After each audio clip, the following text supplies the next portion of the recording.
예, 반갑습니다. 울산 꿈분석사 토정 박재원입니다. 이번 시간은 꿈분석 587번째 시간으로 집 주거지 문 나무꿈 해몽 15탄 꽃밭꿈에 대해서 설명해 드리겠습니다. 꽃밭이라는 것은 꽃이 놓여있는 밭이죠. 우리 보통 텃밭에 상추를 심는 사람도 있지만 꽃을 가꾸는 사람도 있죠. 항상 텃밭에는 수석으로서 이렇게 장식을 하면서 꽃씨를 뿌리죠. 연산홍이라든지 안 그러면 진달래라든지 여러 가지 꽃들, 아주 철쭉꽃이라든지 이런 꽃들, 찔레꽃이라든지 꽃을 갖고 있는 사람들은 항상 마음이 밝고 항상 여유가 있죠. 우리 꽃이라는 것은 아주 좋지 않습니까? 봄에 우리가 일제히 우리나라 같은 경우는 사철 구분이 뚜렷하기 때문에 봄에 주로 꽃들이 완전히 많이 피죠. 천자만홍이 피죠.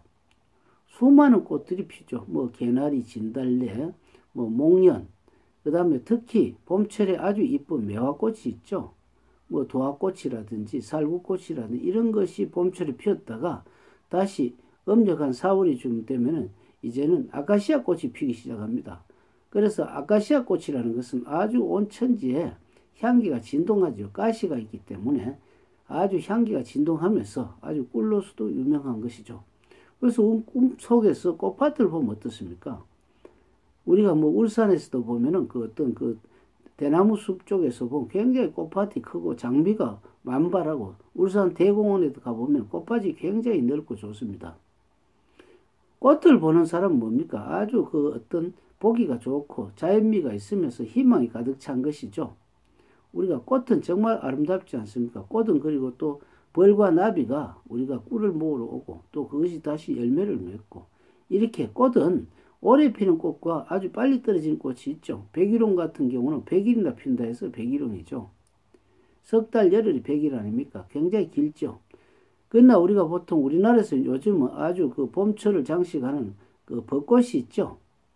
이거는 일본말로 사쿠라라 하는데 사실은 사쿠라가 제주도 왕버 나무에서 있었다는 유래가 있죠. 그래서 우리나라는 이것이 봄철은 지금 전국 각지에서 벚꽃이 없는 데가 없습니다. 그래서 이 벚꽃은 한꺼번에 피어서 한꺼번에 다 져버리죠. 오래 지고 오래 있는 것이 아니고 기껏 일주일 정도 있다가 한꺼번에 져버립니다. 그러나 이것이 굉장히 화려하죠. 화려한 우리나라 어떤 비단 한복을 입은 것 같이 아주 화려합니다. 그래서 우리는 꽃밭을 갖고 있다는 것은 꿈속에서 내 앞날이 굉장히 창창하죠. 굉장히 아름답다 이겁니다. 우리는 꼭 돈이 많아서 아름다운 것이 아니고 자기 마음이 평화롭고 아주 즐겁고 상쾌하고 어떤 구김살이 없는 그런 상태를 아름다움이라고 볼 수가 있죠. 아름답다는 자체는 아람들이 그러니까 가을에 별을 베서 한아름 그러니까 풍족한 경우를 아름답다고 하는 것입니다. 그래서 우리는 이 꽃밭을 본다는 것은 꿈속에서 앞날이 아주 밝고 좋다. 그러면서 꽃이라는 것은 항상 열매를 결실이 맺기 때문에 꽃을 보고 난 뒤에 결실이 분명히 예약대가 있죠. 꽃이 피지 않으면 결실을 맺을 수가 없거든요. 그래서 우리는 이 아름다운 꽃을 보는 것만으로도 내 미래가 아주 밝다. 그런데 꿈속에 꽃을 보았는데 목련을 보았는데 보니까 아주 꽃이 떨어진 상태를 보았다. 그러면 이것은 길몽이라고 봐야 될까요? 흉몽이라고 봐야 될까요? 목련은 꽃이 피는 상태도 이쁘지만 아주 몽우리가 올라왔을 때 굉장히 이쁘죠. 그래서 우리는 이것이 아가씨같이 아주 수중을 타는 것 같은 것이 목련이죠.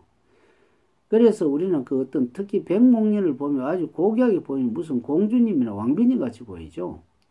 그래서 우리는 이것을 꽃을 볼 때는 내 희망이 부풀어가 있다.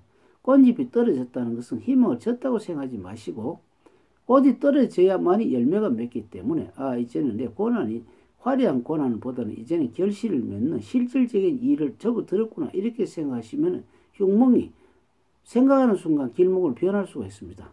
다음 시간에는 목재 꿈에 대해서 설명해 드리겠습니다. 감사합니다.